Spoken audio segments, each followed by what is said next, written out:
හරිනි දුව පුතේ දැන් මම ගේන්නේ ඔයගලන්ට ඉස්සෙල්ලා මම වීඩියෝ එකක් කළා 2018 දෙවැනි ප්‍රශ්න පත්‍රයේ පළවෙනි කොටස මම දැන් කරන්නේ 2018 දෙවැනි ප්‍රශ්න පත්‍රයේ දෙවැනි කොටස දෙවැනි වීඩියෝ එක කරන්නේ දැන් බලමු අපි මේ ටෙස්ට් 12 එක කොහොමද කරන්න කියලා. දැන් මේකේ තියෙන ටෙස්ට් 12 එක කරන්න complete the following passage. මේ passage දෙක complete කරන්නලු using පාවිච්චි කරමින් most appropriate කියන්නේ suitable කියන එක සුදුසු කියන එක. සුදුසු form ආකාරය වඩාම සුදුසු ආකාරය of the verb ක්‍රියාපදේ ඊටාම වඩාත්ම සුදුසු ආකාරයට හදලා given within the bracket දීලා තියෙන ක්‍රියාපදේ within bracket දීලා තියෙන ක්‍රියාපදයෙන් සුදුසු ආකාරයට හදලා මේක complete කරන්න කියලා තියෙනවා. බලමු හොඳ ජනප්‍රිය මාතෘකාවක් දීලා තියෙන අපි දැනගත යුතු එකක් as Sri Lankan. P. Sara Oval is one of the oldest cricket ground. cricket ground කියන එක උතර දන්නවා. oldest බලන්න පරණම the oldest මේ old කියන එකේ superlative එක තියෙන ඉඳ මෙතෙන්ට ද දාලා තියෙනවා. එකක් මතක තියාගන්නකො මෙතෙන්ට ඕනේ නැතුණාට අපිට වෙන්නේ වට ඒක වැදගත් වෙනවා. P. Sara Oval ground එක කියලා කියන්නේ one of the oldest ඉතාමත්ම පරණ cricket ground එකක් in Sri Lanka. ශ්‍රී ලංකාවේ තියෙන. consider කියන verb එක දිනවා අපිට මේක first one has been done පළවෙනි එක කරලා දීලාම තියෙනවා. it is considered කියලා මේ consider කියන වචනේ උත්තරේ හදන්න ඕන. consider කියන්නේ සලකනු ලබනවට. සලකනු ලබනවා. it is considered කියන්නේ එය සලකනු ලබන එක අපිට කළාම ඒගොල්ලෝ දීලා තියෙනවා. a historic cricket venue. historic කියන්නේ ඓතිහාසික cricket venue. cricket තරඟ පැවැත්වෙන ස්ථානය of the country. රටේ for many reason. reason කියන්නේ හේතු. many කියන්නේ බොහෝනේ. බොහෝ හේතු නිසා ඓතිහාසික cricket තරඟ පැවැත්වෙන ස්ථානයක්ලු P. Sara Oval ground එක. first පළමුව ගත්තොත් this ground host කියලා තියෙනවා. බලමු මේක කොහොමද හදා ගන්න ඕන. host කියන්නේ ආගන්තුක සත්කාර කරනවට නැත්නම් ඒ අවස්ථාව ලබා දෙනවට. ආගන්තුක සත්කාර කරනවට. එතකොට මේ මොන සත්කාරයම නැත්නම් අපිට නවාතැන් පහසුකම් දෙනවටත් කියනවා host කියලා. Sri Lanka's first test match. ඒ කියන්නේ ලංකාවේ පළවෙනි ටෙස්ට් මැච් එකට ප්ලේ කරන්න අවස්ථාව දීලා කරගෙන තින්නේ මේ P. Sara Oval එකේ. first test match against කියන්නේ විරුද්ධව England. against කියන්නේ මොකද්ද? විරුද්ධව England in 1982. අනෝබ උපදින්නට ගොඩාක් ඉස්සර මේ first match එක තිබිලා තියෙන්නේ 1982 with England. ශ්‍රී ලංකාව ප්ලේ කරලා තියෙන්නේ England එක in 1982 first test match එක. further කියන්නේ තව දුරටත් අපි මේක කියලා ඉවර වෙලාම ටිකක් තේරුම් අරගෙන ෆීල් කරමු. further in 1985 it කියන්නේ ඒකනේ. become කියන්නේ පත් වෙනවට. become කියන්නේ පත් වෙනවා. එතකොට අපි දැන් කොහොමද බලමු ක්‍රියාපදේ එන්න ඕන. it become තියෙනවා. the venue for Sri Lanka's first ever test win. ශ්‍රී ලංකාව ලබාගත්ත මුල්ම ටෙස්ට් වින් එක. ඔයගොල්ලෝ ටෙස්ට් මැච් කියන එක දන්නවා හොඳට. පළවෙනි ටෙස්ට් වින් එක අරන් තියන්නේ මේ ග්‍රවුන්ඩ් එකේ තමයි. ටෙස්ට් වින් එක over India. ඉන්දියාවට උඩින් කියන්නේ ඉන්දියාවට විරුද්ධව. ඉන්දියාවට එරෙහිව. next ඊළඟට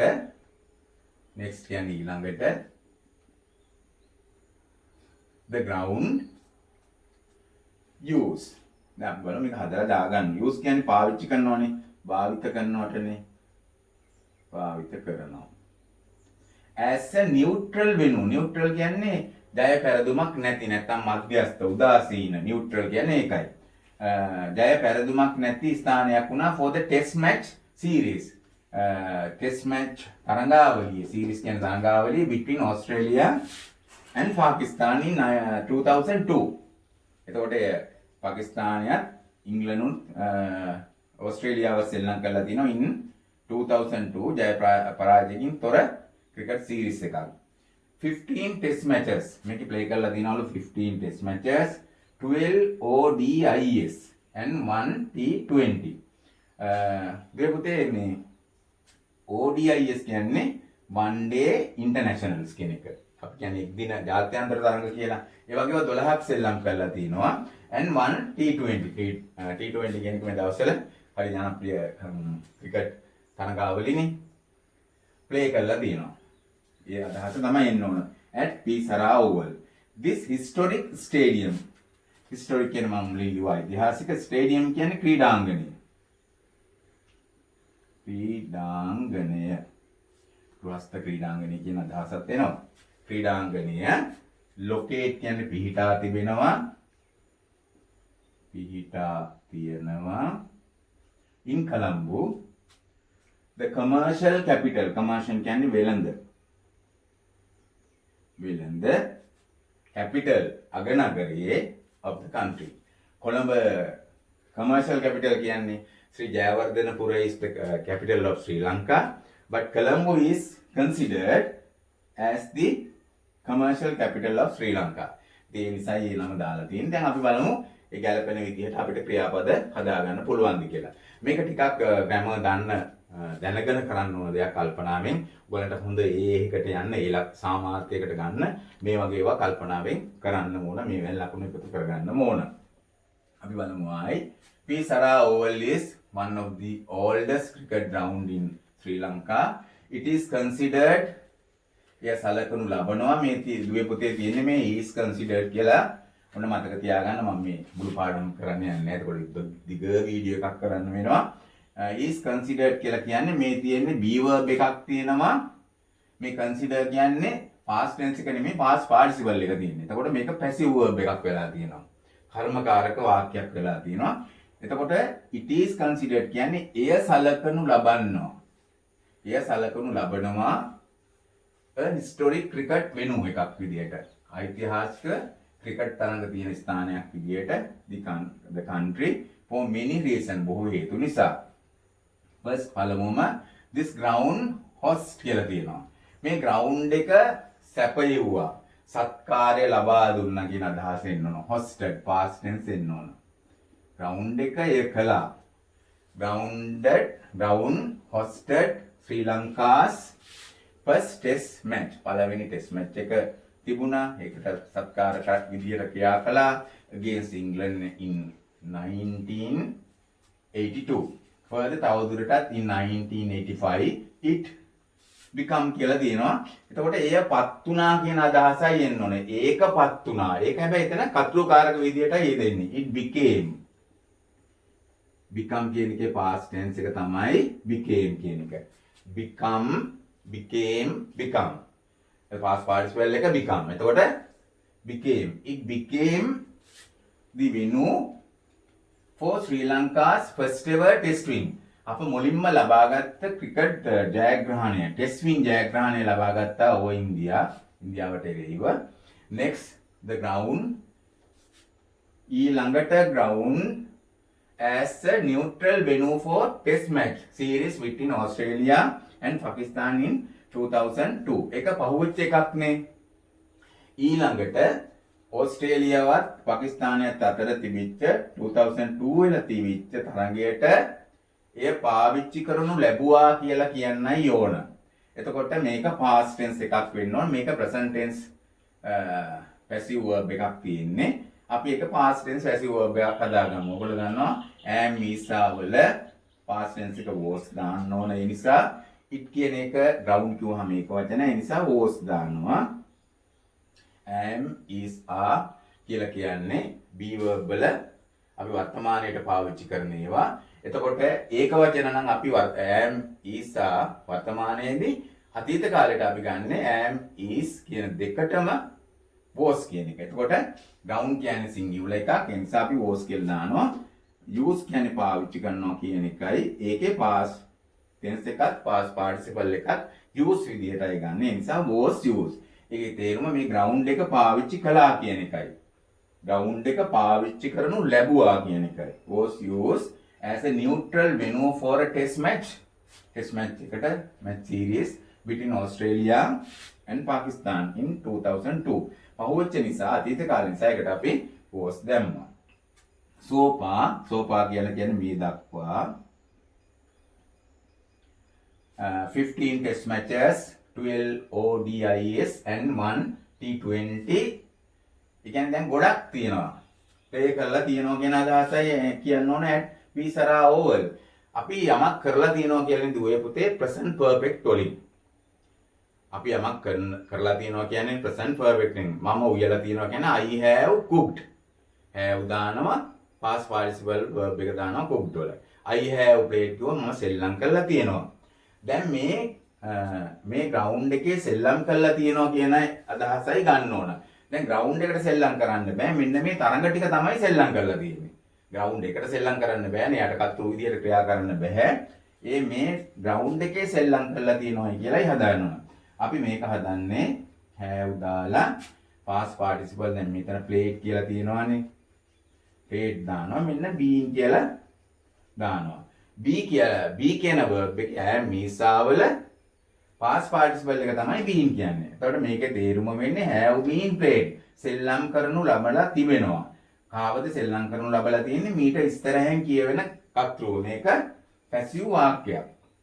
හරි අපි මේ ගැන වෙනම මගේ වීඩියෝ වගේක් තියෙනවා. ඔයගොල්ලෝ ඒව බලන්න මගේ වීඩියෝ ටික චෙක් කරලා මෙන්න මේ විදිහට have been played කියලා යොදන්න ඕන. මෙන්න මේ තරඟ සෙල්ලම් කරලා තියෙනවා කියලා. have been played. මේක නම් ටිකක් තේරුම් ගන්න අමාරුයි දුර පුතාලාට. ග්‍රැමර් ගැන හොඳ අවබෝධයක් අරගෙන මේ වගේ එකක් කරන්න. දැන් මේකට බය වෙන්න එපා. මොකද හේතුව මේක වැඩි හරියක් උනන්දු ළමයෙකුට කරගන්න පුළුවන්. සමහර විට එකක් වරදින්නත් ඉඩ තියෙනවා. නමුත් අපිට ඒකක් ගන්නත් ලකුණු 25ක්ම නැති වුණත් 75ක් වෙන එකක් ගන්න පුළුවන්. හැබැයි උනට එකක් දෙකක් වැරදුනට අපි අප්සෙට් ගන්න නැතුව මේක කරන්න බලන්න ඕනේ. මේ වගේ එකක් හොඳට හිතුවත් ඇත්තටම කරන්න පුළුවන්. Have been played at Pisara Oval. This historic stadium මේ ඓතිහාසික historic කියන්නේ ඓතිහාසික මම මුලින් ලියලා තියෙනවා stadium රෝස්ත ක්‍රීඩාංගණය locate පිහිටලා තියෙන්නේ in Colombo. Colombo තමයි පිහිටලා තියෙන්නේ අපේ commercial capital වල වෙනද අගනගරේ of the country. එතකොට මේක දැන් සාමාන්‍යයෙන් දැනුත් තියෙන එකක්. ඒ නිසා අපිට is පාවිච්චි කරන්න පුළුවන් is located කියලා. is located කියලා එන්න ඕන.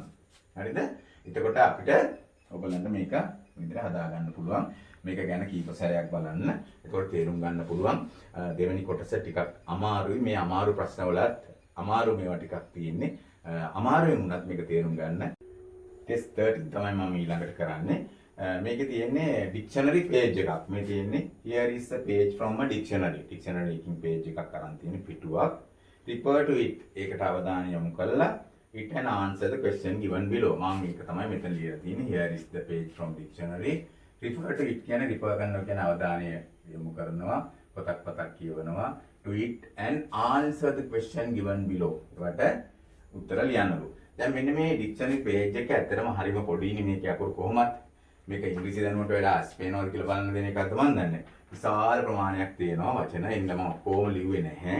මොකද ඒකට ගොඩක් කාලය වැය කරන්න ඕන එකක්. ඒ වගේම ඔයගලන්ට ඒක තේරුමක් නැහැ මෙතන ලියලා වීඩියෝ එකක් කරන එක. ඒ නිසා මම මේ අහලා තියෙන ප්‍රශ්න වලට අදාළ වෙන උත්තර හොයාගන්න ටික විතරක් මෙතන ලියලා තියෙනවා. ඒක මම කියලා දෙන්නම්. එතකොට ඔයගලන්ට මේ වගේ එකකින් හොයාගන්න පුළුවන්. අපි මුලින්ම බලමු දැන් ඩික්ෂනරි පේජ් එකක් අපි කියවනකොට පුතේ ඩික්ෂනරි එක පේජ් එකක් කියවනකොට ශබ්දකෝෂික පේජ් එකක් කියවනකොට අපි ඒකේ ඔක්කොම මුලින් ඉඳන් අගට කියවන්නේ නැහැ. ඒ දීලා තියෙන වචනේ හොයාගන්න ඊට අදාළ කොටස තමයි කියවන්නේ. එහෙනම් අපි ප්‍රශ්න ටික මුලින් කියවමු. ඒක තමයි ලේසි එක. ප්‍රශ්නේ කියවලා උත්තරේ හොයන්න බලමු. මේකේ තියෙනවා find the word වචනයක් හොයන්න, phrase එකක්, වාක්‍ය ඛණ්ඩයක් හොයන්න for each of the following description. පහත විස්තර වලට කියලා. each කියන්නේ සෑම එකකටම කියන එක, following description කියන්නේ විස්තර.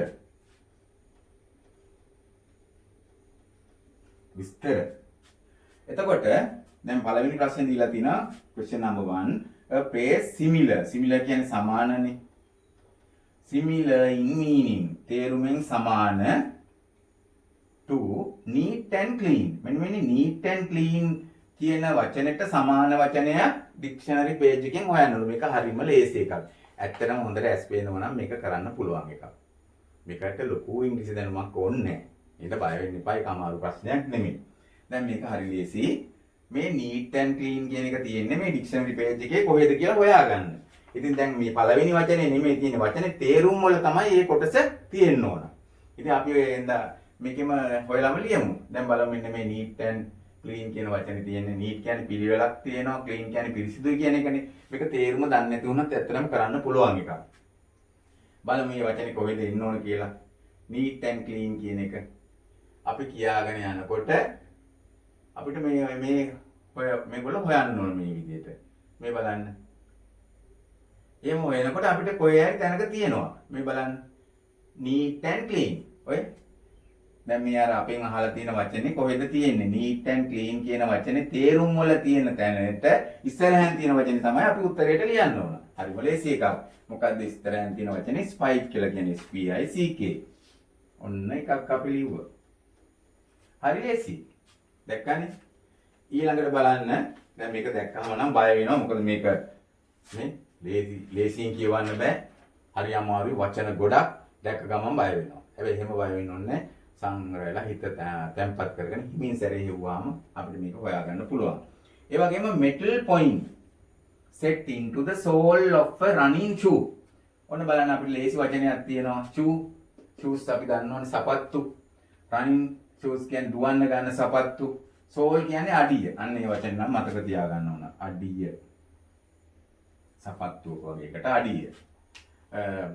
අඩිය metal low වලින් හදපු point එකක් උල් සහිත එකක් point කියන්නේ මෙතන උල් සහිත metal කෑල්ලක් set කරලා තියෙනවා high කරලා තියෙනවා into the sole of a running shoe. ඉතින් අපි දැන් මේක කියවගෙන යමු. මෙන්න මේ වචන ටික කොහේ හරි තියෙනවා නම් ඊට ඉස්සරහින් තියෙන වචනේ තමයි වචනේ. දැන් ඔය කියනකොට තේරෙනවා අපි දුවන්න ගන්න මේ වගේ සපත්තු වලට කියන්නේ ස්පයික් කියලානේ නේද? අපි දන්නවනේ. ඉතින් අපි එකෙන් දැන් ඉක්මනට හොයාගමු වැඩි කාලය ගත කරන්නේ නැතුව වචනේ ස්පයික්. මේ තියෙන්නේ metal point attached to the sole of the sports shoe. ක්‍රීඩා කරන්න ගන්න සපත්තු වලට. එතකොට මේක තමයි වචනේ උත්තරේ. ස්පයික් කියන වචනේ තමයි ලියන්න ඕන. එතකොට ඒක ලිව්වාම SPIKE. එතකොට දැන් ඊළඟට අපි ආමු බලන්න මොකද්ද කියලා. a creature. creature කියන්නේ සත්වයාට, සතාට. a creature that feed කියන්නේ පෝෂණය වෙනවට.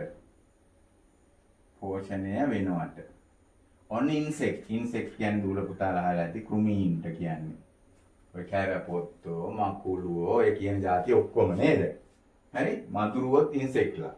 එතකොට creature that feeds on insect. එතකොට insectලා මත creature කියන්නේ සත්වයා පෝෂණය වන. එහෙම සත්වයා කවුද? මෙතන දීලා තියෙන වචන වලින් ඔයගොල්ලෝ හොඳට අහලා තිනවා කතන්දර වල ස්පයිඩර්මෑන් කියලා අර කතාන්දරයකුත් ඉස්සෙල්ලා තිබුණේ අපිට නේ කාටුන් එකක් ස්පයිඩර්. දැන් ඊට ඒක දන්නේ නැති වුණත් අපිට ලේසි මේ මෙතන ඉන්සෙක්ට් කියලා තියෙනවා. මෙතන ඉන්සෙක්ට් කියනවා for food කියන්නේ ආහාර වලට. to catch අල්ල ගන්නවා.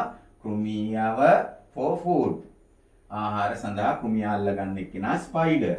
ලේසි ඒ වචන සමාන වචන වලින් හොයන්න පුළුවන්. ස්පයිඩර්. ඊළඟට අපි බලමු an outdoor tap. එළියේ හයි කරන ටැප් එකක් කියන අදහසනේ. ඉතින් අපි මේ වචනේත් හොයමු මේකේ කොහෙද තියෙන්නේ කියලා. නේ? මෙහෙම බලාගෙන යනකොට අපිට හොයාගන්න පුළුවන් කොහෙද කියලා නේ. ඒ වචනේ තියෙනවා. මේ බලන්න outdoor taps කියලා තියෙනවා. ස්පෙෂල් විශේෂයෙන්ම one outdoor. එළියේ තියෙන ටැප් එක කියන අදහසට. එතකොට මේ spigot කියලායි අපි කියන්නේ. ඒක ඉතින් හරි ලේසියි. අපි ජීවිතේට අහලා නැති උනත් අපිට මේ වචන සමාන වචන කිව්වාම අපිට මේක ලියා ගන්න පුළුවන්. ඊට පස්සේ අපිට දීලා තියෙනවා අවසාන ප්‍රශ්නේ විදිහට complete the sentence. මේ පහත වාක්‍ය complete කරන්න සම්පූර්ණ කරන්න a word from the dictionary page. මේ dictionary page එකෙන් තියෙන පිටුවකින් අරන්. එතකොට දැන් මෙන්න මෙහෙම එකක් තියෙනවා. Sri Lankan food is very. ශ්‍රී ලංකාවේ food ආහාර very ලු ගොඩක්ලු because the cooks මක් නිසාද cooksලා කෝකියෝ add කියන්නේ එකතු කරනවට. එකතු කරනවා many things බොහෝ දේවල් to the flavor. flavor කියන්නේ රසයට තමයි. artificial flavor තියෙනවා. දැන් මේක නම් natural නේ රසය. රසය ගන්න ඒවට ශ්‍රී ලංකාවේ cooksලා එකතු කරනවලු જાතියක්. අපි දන්නවා කෑම රස කරන්න ගන්න අපේ ස්වභාවික දේවල්. අපි අහලා තියෙන වචනයක්. ඉතින් අපි මේ වචනේ දන්නේ නැති වුණත් මේ තියෙන වචන ටික මේ කොහේ හරි තියනවද බලන්න. දැන් අපි ලියපු නැති එක නම් තියෙන්නේ මේක. One of the various types of powder or seeds. කුඩු වර්ග එහෙම නැත්නම් seed කියන්නේ ඇට බීජ වර්ග that come from plant. පැල වලින් ගන්නේ are used in cooking. ඔය කියන්නේ cooking වලට පාවිච්චි කරනවලු. එතකොට ස්පයිසස් ඔය තියෙන ස්පයිසස් කියලා ස්පයිසස් කියන්නේ කුළුබඩු. හැබැයි දැන් මෙතන ශ්‍රී Lankan food is very spices කියන්න බෑ. එතකොට ඒකේ අපි adjective එකක් හදා ගන්න ඕන. ඒ කියන්නේ spicy කියන වචනේ අපිට හදා ගන්න වෙන්නේ. spicy කියන්නේ කුළුබඩු රස ඇති. Sri Lankan food is very spicy. කුළුබඩු රස ඇති ආහාර ලංකාවේ තියෙන because the cooks add many things to flavor them. බොහෝ දේවල් එකතු කරනවා ඒවා රස ගන්නවන්න. ඉතින් මෙන්න මේ විදිහට කරන්න පුළුවන්. මේ ප්‍රශ්නේ දැක්කට බය වෙන්න එපා. හරිම ලේසි ප්‍රශ්නයක් මම හිතන්නේ දෙවැනි ප්‍රශ්න පත්‍රයේ තියෙන. හොඳයි අපි ඊළඟ ප්‍රශ්නේ S14 තමයි මම ඊළඟට සාකච්ඡා කරන්නේ. මේකේ තියෙන පුතේ දුවේ write on one of the following. එකක් ගැන තමයි ලියන්න තියෙන්නේ. use about 100 words. use කියන්නේ පාවිච්චි කරන්න, භාවිත කරන්න, about කියන්නේ පමණ. පමණ 100 word. වචන 100ක් විතර පාවිච්චි කරන්න කියලා තමයි කියලා තියෙන්නේ. ඉතින් අර වචන 100ම නැතත් 97ක් 98ක් 99ක් ඒ වගේම 103 4ක් 5ක් ගොඩාක් ලියන්න යන්නත් එපා. ගොඩක් අඩු ලියන්න යන්නත් එපා. write on one of the following කියන්නේ එක්ක තියෙනවා මේ test 14 වල letter එකක් ලියන්න. මේ වගේ letter එකක් ලියන්න පුළුවන් මේ තොරතුරට අනුව. එහෙම නැත්නම් මේ තියෙන විදිහට බාර් ග්‍රාෆ් එකක් ලියන්න පුළුවන්. ඔබට පහසු ලකුණු වැඩියෙන් ගන්න ඔබ උරු වෙලා තියෙන ප්‍රශ්නේ තමයි මෙතනින් තෝරා ගන්න ඕන. එක්ක letter එක ලියන්න. එහෙම නැත්නම් බාර් ග්‍රාෆ් එක කරන්න පුළුවන්. දැන් මුලින්ම මම test 14 වල A වල තියෙන්නේ මේ 14A මේක තියෙනවා your English teacher asks. ඔබගේ ඉංග්‍රීසි teacher asks කියන්නේ ඔබෙන් ඉල්ලා හිටියා asks you to read some English story books. ඉංග්‍රීසි කතාන්දර පොත් කියවන්න කියලා after the exam. Write a letter. එහෙනම් ලියුමක් ලියන්න මැනේජර්ට of the lake house bookshop එකේ කොළඹ වල asking for information. විමසමින් තොරතුරු about the books. පොත් ගැන for children. Ask the following information. මෙන්න මේ තොරතුරු ටික අහන්න ඕන. ඔබ ලියන ලියුමට මෙන්න මේ තොරතුරු ටික ඇතුළත් කරන්න ඕන, ඉන්ක්ලූඩ් කරන්න ඕන. නැත්නම් ඔබට ලකුණු හම්බ වෙන්නේ නැහැ, ලකුණු අඩුවෙන් හම්බ වෙන්නේ. The titles of the book. Title කියන්නේ මාතෘකා. මාතෘකා ටික මොනවද? පොත්වල ඒ කියන්නේ topics ටික මාතෘකා ටික available කියන්නේ ගන්න පුළුවන්, ලබාගත හැකි. ලබාගත හැකි මාතෘකා ටික. ඒ වගේම prices and discount if any. prices කියන්නේ මිල. prices කියන්නේ මිල ගන්නන්නේ. ඒ වගේම discount කියන්නේ වට්ටම්. අඩු කරලා දෙන ඒවා ප්‍රමාණයන් if any තියෙනවා නම්. mode of payment. mode කියන්නේ ආකාරයේ විදිය. payment කියන්නේ ගෙවීම. ගෙවන විදිය, ගෙවන ආකාරය. mode of delivery කියලා කියන්නේ ඒ වගේම අපිට පොත් ලැබෙන විදිය, ඔයගොල්ලෝ බෙදා හරින විදිය. බෙදා හැරීම කියන එකනේ delivery කියන්නේ. බෙදා හැරීම. deliver කියන්නේ බෙදා හරිනවට.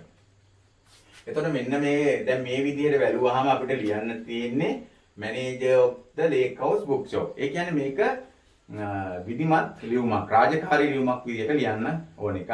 ඒ කියන්නේ formal letter එකක් ලියන්න. ඔයගොල්ලෝ දන්නවා letter වර්ග දෙකක් තියෙනවා, formal letter and informal letter කියලා. රාජකාරී ලියුම සහ පෞද්ගලිකව ලියන ලියුම. දැන් මෙතන රාජකාරී මට්ටමේ ලියන්න ඕන ලියුමක්.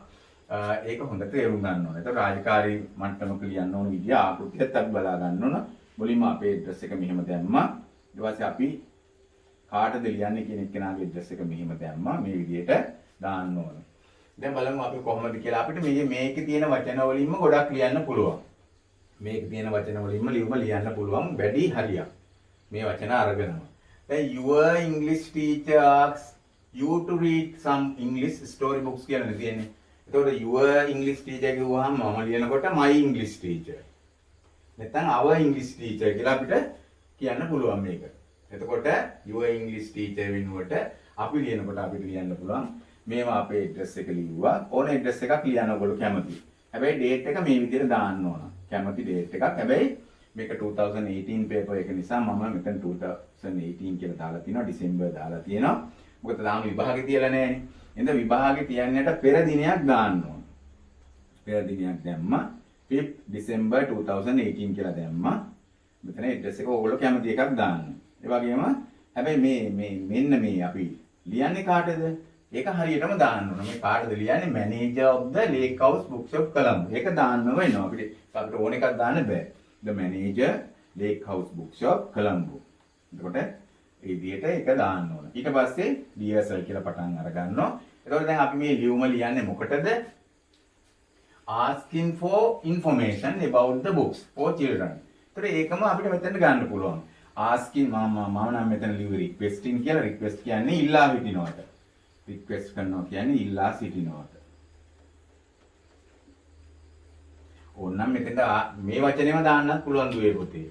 asking for information කියලා. ඒකම ලියන්න පුළුවන්. මම ලිව්වා requesting information about the books කියලා. ඔයගලන්ට ඕනනම් ඒකම ලියන්න පුළුවන්. asking for information about the books. ඒකත් ඕනනම් ලියන්න පුළුවන්. එතකොට දැන් අපේ ටීචර්නේ අපිට කිව්වේ. එතකොට අපි දානවා exam එකෙන් පස්සේ after the exam our English teacher asks. මේ ඒ ටිකම ලියන්නේ මම.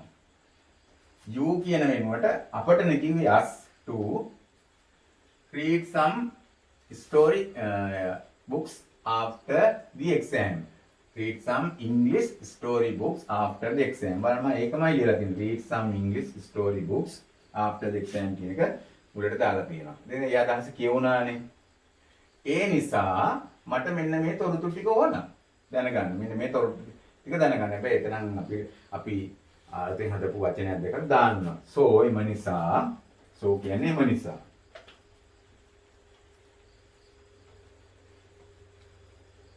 එම නිසා I need කියන්නේ අවශ්‍යයි. අවශ්‍ය වෙනවා කියන එකයි. මට අවශ්‍යයි to buy කියන්නේ මිලදී ගන්න. මිලදී ගන්න. purchase කියලා වචනයක් තියෙනවා. ඕනනම් එකක් දාන්න පුළුවන්. ඒක දිහා මොකටද මතක ඉන්නේ නැත්නම් මම සරල වචනයක් කිව්වා. I need to buy some books from your bookshop. එතකොට තේරෙනවානේ. දැන් මට අවශ්‍යයි මිලදී ගන්න පොත් ටිකක් ඔයාගේ bookshop එකෙන්. ඔයා කියන්නේ මෙතන manager කෙනෙක්. එතකොට දැන් අපි මෙන්න මේ letter එකක් ලියනකොට මෙන්න මේ වගේ කොටස් කීපයක් ඇත්තටම කටපාඩම් කරගන්න ඕන. I would be much obliged. මෙන්න මේ වගේ කොටසක්. මම ගොඩාක් ඔයාට උපකාර කරනවා, අනුග්‍රහය දක්වනවා කියන වගේ අදහසක්. obliged කියන්නේ ඒකයි. මම ගොඩක් ඔයාට අනුග්‍රහය දක්වනවා. if you could send me. ඔයාට පුළුවන් නම්. if කියන්නේ නම් කියන එකනේ. නම්. if you could send කියන්නේ යවනවට අපි කියන්නේ. යවනවා. if you could send me. ඔයාට යවන්න පුළුවන් නම් මට මොනවද යවන්න පුළුවන් කියලා මෙන්න මේ ටික ඔයමම ලියලා දානවා. මේ බලන්න. title of the books. මේ the title of the books. මම ඒ ටික එහෙම ලියලා තියෙනව නේද? title of the books available. okay. ඊට පස්සේ ඊළඟ එක ලියනවා. the prices and discount if any. මේ බලන්න. the prices and discount if any. හැබැයි කමාදලා ලියන්න ඕන. මොකද මේ කාරණා ටික දැන් ඔන්න එකක් ලියුවා. ඊට පස්සේ මේකත් ලියනවා. මේ විදිහටම ලියනවා. mode of payment. මේ බලන්න. mode of payment and delivery කියලා මම එකට එකතු කරලා ලියුවා. නැත්නම් මේ දෙක වෙන වෙනම ලියන්න පුළුවන්. mode of payment කියලා කියන්න පුළුවන් and mode of delivery. මම මේ දෙකම එකට එකතු කරලා එක විදිහක්නේ mode of payment and delivery කියලා ලියුවා. එතකොට තව කොටසක් තමයි ඔය ටික එවනවා නම් මට හරි සතුටුයි. I am glad. මට සතුටුයි. glad කියන්නේ සතුටුයි කියන එකනේ. happy කියන එකට වෙන වචනයක්. if you could ඔයාට පුළුවන් නම් give me මට දෙන්නට reasonable prices. reasonable කියන්නේ සාධාරණ කියන එක. සාධාරණ මිල ගණන් for the books. මේ පොත් වලට සාධාරණ මිලක් ගන්නවා නම් මම ඇත්තටම සතුටු වෙනවා. please be kind. කරුණා කරලා කරුණාවන්ත වෙන්න. enough to send me quick response. මට ඉක්මනින්ම ප්‍රතිචාරයක් දක්වන්න කරුණාවන්ත වෙන්න. response කියන්නේ ප්‍රතිචාරයට. ඔබ ඉක්මනින් ප්‍රතිචාරයක් දක්වනවා නම් මම ඔබට ඇත්තටම ඔබ මට කරුණාවන්ත වෙන ඉක්මන් ප්‍රතිචාරයක් දක්වන්න කියන එකයි ඔය කියන්නේ. එතකොට දැන් මෙන්න මේක දැන් මේ ලෙටර් එකේ මෙතන ලියුවොත් ඔබට ඉන්නේ නිසා මෙන්න මේ ටික අවසන් කොටස මම මෙතන ලිව්වා. මේ කෙලින්ම ලියන්න මේක thank you මේක මෙන්න මෙතෙන්ට එන්න ඕන thank you yours faithfully කියන්නේ විශ්වාසවන්ත කියලා ඔයාලට කැමති නමක් මෙතෙන්ට දාන්න. දැන් ඔයා ලියන විදිහට කියන්නේ ඔයාගේ නමම ලියන්න ඕනේ ඕන නම ලියන්න thank you yours faithfully මම ලියුවා මෙතන අරුණ සමන්ත කියලා. ඒක මෙන්න මෙතෙන්ටයි එන්න ඕන. මතක තියාගන්න ෆෝමැට් එක මේ වචන වලින්ම ලියන්න පුළුවන්. අපිට තේරෙන්නේ නැති මෙතන මම වචන අලුතෙන් කීපයයි දාලා තියෙන්නේ. so I need to ඒ වගේ ටිකක් දාලා තිනවා. I places දාලා තිනවා. I would be much obliged. මෙන්න මේ වගේ කීපයක් මතක තියාගන්න. එතකොට ඔබට මේ වචන වලින්ම මේ ලෙටර් එක ලියන්න පුළුවන්. හොඳ ලකුණක් ගන්න පුළුවන්. අපි ඊළඟට 4 වෙනි ප්‍රශ්නේ භාගාප වලට යමු. ටෙස්ට් 15 වල B එක මම දැන් කරන්නේ. B එකේ තියෙනවා මේ වගේ bar graph එකක්. බලමු එක පොඩ්ඩක් අපි කියවලා. The following bar graph shows පාත bar graph එකකින් පෙන්නනවා the result of a survey. survey කියලා කියන්නේ සමීක්ෂණයක් කියන එකයි. survey එකක් සමීක්ෂණය result එකක් වෙන්නනවා ප්‍රතිඵලයක් වෙන්නනවා සමීක්ෂණයක. conducted කියලා කියන්නේ මෙහෙවලා තියෙනවා මෙහෙවනවා. දැන් conducted කියන්නේ මෙහෙවලා. among කියන්නේ අතර. 100 grade 11 students grade 11 students 100ක් අතර තමයි මේ survey එක කරලා තියෙන්නේ. in a school පාසලක about කියන්නේ ගැන මොන ගැන about the choice of the subject මනාපය ගැන කැමැත්ත ගැන මනාපය කැමැත්ත ගැන of the subject විෂයන් වල කැමැත්ත ගැන for the advanced level stream. advanced level වල විෂය ධාරාවන් stream කියන්නේ ධාරාවන් විෂය ධාරාවන් මොන විෂයන්ද කරන්න කැමති කියලා. මේකට අරන් තියෙන්නේ 100 student grade 11 අරන් තියෙන්නේ. එතකොට study the chart මේ chart එක අධ්‍යයනය කරලා write a description bar chart එකක් තියෙන්නේ. විස්තරයක් ලියන්නලු. විස්තරයක් ලියන්න. about their choice ඒගොල්ලන්ගේ මනාප ගැන. the following words will help you පහත් වචන ඔබට උදව් කරයි. මෙන්න මේ වචන ටික ඔබේ writing වල තියෙන්න ඕන. ඒක මේ වචන තමයි more කියන්නේ වඩා, most කියන්නේ වැඩියෙන්ම, වඩාත්ම කියන එක, less කියන්නේ අඩු, least කියලා තියෙනවා අඩුවෙන්ම, අඩුම කියන අදහස, equal කියන්නේ සමානයි. highest කියන්නේ ඉහළින්ම වැඩියෙන්ම lowest කියන්නේ අඩුවෙන්ම පහත්ම කියන එක අඩුවෙන්ම higher කියන්නේ වඩාත් කියන එක වඩා උස්ව කියන්නේ වඩා වැඩියෙන් කියන එක වඩා වැඩියෙන් ඒ වගේම lower කියන්නේ අඩුවෙන් කියන එක වඩා අඩුවෙන්. එතකොට මෙන්න මේ වචන ටික පාවිච්චි කරලා මෙන්න මේ බාර් ග්‍රාෆ් එක ගැන වචන 100ක් ලියන්න ඕන. වචන 100ක විස්තරයක් ලියන්න ඕන. එතකොට අපි මුලින්ම මේ බාර් ග්‍රාෆ් ගැන ස්ටඩි කරනකොට දැනගන්න ඕන විශේෂ වචන දෙකක් තියෙනවා. එකක් තමයි මේ තිරස් රේඛාවට කියන වචනේ. ඒ වගේම මේ සිරස් රේඛාවට කියන වචනේ. මේ තිරස් රේඛාව කියලා කියන්නේ අපේ සිතිජයට සමාන්තරව තියෙන්නේ. සිතිජය. දැන් ඔයගොල්ලෝ දන්නවා සිතිජය කියන එක අහසත් පොළවත් එකට ගෑවුනාසේ පෙනෙනවා. අපි විශේෂයෙන් බීච් එකට ගියොත් මේක දැක ගන්න පුළුවන්. ඒ වගේම ඒකට කියන්නේ අපි හොරයිසන් කියලා සිතිජයට කියන්නේ. එතකොට සිතිජයට තිරස් රේඛාවට අපි කියන්නේ ඒ සිතිජය කියන එකෙන් මතක තියාගන්න ලේසි horizontal axis කියලා. axis කියන්නේ අක්ෂයට කියන්නේ. axis. මෙන්න මේ වචන දෙකම විශේෂයෙන් මතක තියාගන්න. මේ සිරස් කියන එකට අපි කියන්නේ vertical කියලා. vertical axis. මෙන්න මේ වචන දෙක අවශ්‍යමයි මේකට දැනගන්න. horizontal axis, vertical axis කියලා තියෙනවා. එතකොට මේ horizontal axis වල මේ තිරස් රේඛාවේ අක්ෂය දක්වන ඒවා තමයි මේ තියෙන්නේ. මෙතන මේ අක්ෂය දක්වලා තියෙන්නේ horizontal axis වල දක්වලා තියෙන්නේ subjects ගැන. ඒ ශිෂ්‍යෝ මොන subjects වලද කැමති? මේ vertical axis එකෙන් දක්වලා තියෙන number of students. ශිෂ්‍ය සංඛ්‍යාව කොච්චරක් ඒ විෂයන් වලට choice එකක් තියෙනවද කියලා බලන්නයි මේ දක්වලා තියෙන්නේ. එතකොට මෙන්න මේක ස්ටඩි කරලා අපිට පුළුවන් විස්තරයක් ලියන්න. අපිට පටන් ගන්න පුළුවන් ඇත්තටම මේ දීලා තියෙන එකෙන්ම පටන් ගන්න. දීලා තියෙන එකෙන්ම දැහැගෙන ලියන්න පුළුවන්. මේ වචන වලින්ම. මෙන්න බලන්න මම මේක පටන් ගන්න තියෙනවා මේ මූලික හැඳින්වීමක් කරලා. දැන් horizontal axis එකෙන් දාලා තියෙන subject ගැනනේ. මම ඒක මුලින්ම ලිව්වා. horizontal axis shows ඒකෙන් පෙන්වුම් කරන්නේ subjects විෂයන්. ඒ වගේම ඔයගොල්ලන්ට කියන්න පුළුවන් දැන් එහෙමනම් vertical axis shows the number of the students and vertical axis shows number of the students. දැන් බලන්න ඒකේ වචන ටික ලියලා නේද? දැන් මෙතන දීලා තියෙනකම ඔය වචන දෙක ඔන්න හොඳට මතක තියාගන්න. horizontal axis and vertical axis. ඊට පස්සේ ඉතින් මේක දිහා බලාගෙන මේ වචන ටිකක් පුළුවන් තරම් මේකට ඇතුළත් කරලා අපි ලියමු. this bar graph මේ bar graph එක shows කියන්නේ පෙන්නනවා the result of the survey. දැන් මේක හරි ලේසි ලියන්න. මේ බලන්න මේ ටික ඔක්කොම මෙතන දීලා තියෙනවා. ඉතින් following bar graph shows කියලා තියෙන්නේ. ඉතින් අපිට following bar graph shows කියලා අපි ලියනකොට ලියන්නේ අපි මේකට this කියන වචනේ දානවා. this bar graph shows the result of a survey conducted among ඔය ටික ඔක්කොම ලියන්න පුළුවන්. මෙන්න මෙතෙන්ට වෙනකම්. මේ බලන්න. එහෙම ලියුවට වැරද්දක් නැහැ. මේකේ අදාළ දෙක කියවෙනවා.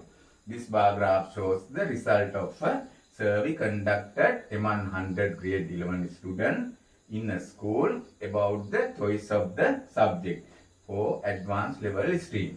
මේ බලන්න මෙතන තියෙන එක තමයි මෙතන. අපි චූටි කලපීමක් කරා. following bar graph නෙමෙයි this bar graph. නැත්තම් given bar graph. මේ දීලා තියෙන bar graph එක මෙතන ඔන්න given කියලා දාන්න පුළුවන්. given bar graph shows the result of the survey conducted among 100 grade 11 students in a school about the choice of the subject for advanced level result. දැන් මම ඔබට පැහැදිලි කළා මේක කියනකොට මත් මුලින් මේකේ මොකක්ද කියලා. මේ සමීක්ෂණයක ප්‍රතිඵල තියෙන්නේ. ඉතින් අපි දැන් ඊටස් බලනවා මෙන්න මේ වචනත් පාවිච්චි කරලා මේ ගැන ලියන්න. මේ බලන්න වැඩිම ශිෂ්‍යයෝ කැමති බයොලොජි වලට, ජීව විද්‍යාවට. ඊළඟට වැඩියෙන් කැමති ආර්ට් වලට. දැන් මැත්ස් වලට කැමති. දැන් මේකේ හැටියට මම මේ නම් කරලා තියෙන බිඳුවේ මෙතන horizontal axis එක 5 10 15 20 25 30. එතකොට 30 ස්ටුඩන්ට් කැමති බයොලොජි වලට. මැත්ස් වලට කැමති more than 15. පොඩ්ඩක් 15 වලට වැඩි.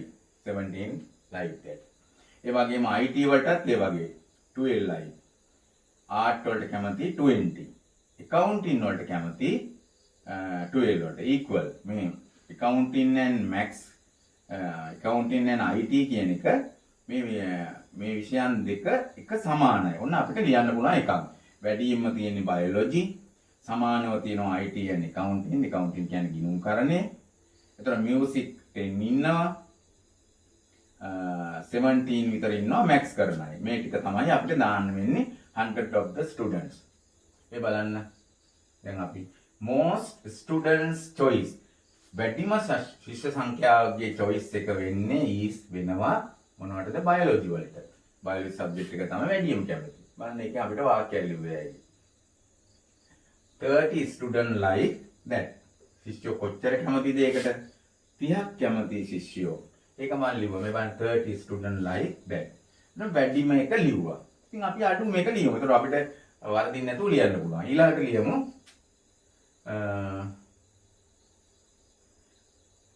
the lowest number of students. අඩුම ශිෂ්‍ය සංඛ්‍යාවක් කැමති කැමති music වලට. මේ බලන්න music වලට කැමති 10. 10ක් තමයි කැමති. equal number of students choices IT and account. මේ බලන්න මේ IT වලයි account වලයි choice එක සමානයි. එහෙනම් අපි එකට equal කියන වචනේ දානවා. IT and account. 20 students choice is art. එවන් art වලට ඒගොල්ලෝ කැමැත්ත තියෙනවා 20 students. Is art. Choice of the max is max වල choice එක බලමු මොකක්ද කියලා is higher than ඒක වඩාත් වැඩි IT වලටයි accounting වලටයි music වලටයි. එකක් ඕනනම් අපිට ගත්ත හැකියි. then accounting no music. ඕනනම් අපිට ගන්න පුළුවන් accounting music or IT ඕන එකක් ගන්න පුළුවන්. IT choice is less than art. IT වල choice එක less than art. බලන්න art වලට වඩා IT වල choice එක අඩුයි. ඉතින් අපිට දැන් මේ වචන ඔක්කොම පාවිච්චි වෙනව නේද? less than කියන වචනේත් පාවිච්චි වෙනවා. මේ ඔක්කොම ගන්න පුළුවන්. according to this bar graph මේ bar graph එක අනුව according to කියන්නේ අනුව කියන එකයි. according to this මේ තියෙන according to කියන්නේ අනුව. මේ bar graph එකට අනුව this bar graph biology and max choices biology වලයි max වල choice එකයි more than වඩා වැඩි art and accounting art වලට වඩා සහ accounting මේ දෙක එකතුවට වඩා මේ දෙක එකතුව වැඩි. ඒ විදිහට ගත්ත හැකි වෙන subject එකක් වුණත් ගත්ත හැකි. දැන් ඔයාලට තේරෙනවනේ less than art. according to this bar graph according to කියන්නේ මේ bar graph එකට අනුව biology and max choice biology වලයි max වලයි choice එක is more than වඩා වැඩි. දැන් අපිට ඕන බලන්න මේ more කියන වචනේත් අපි පාවිච්චි කරලා තිනවා. වඩා වැඩි more than art and accounting. ඉතින් මේ විදිහට අපිට බල මේක දිහා බල මේ සියලු වචන පාවිච්චි කරන්න පුළුවන්. ඉතින් මම හිතනවා දැන් අපි 100 වගේ වචන ලියලා තියෙනවා. ඒ ප්‍රමාණය හොඳටම ඇති. මේ අවශ්‍ය කාරණා ටික කියලා තියෙනවා. බාර් ග්‍රාෆ් තව අපි ඉදිරියේදී මම කරන ප්‍රශ්න වලදී තව ස්ටඩි කරමු.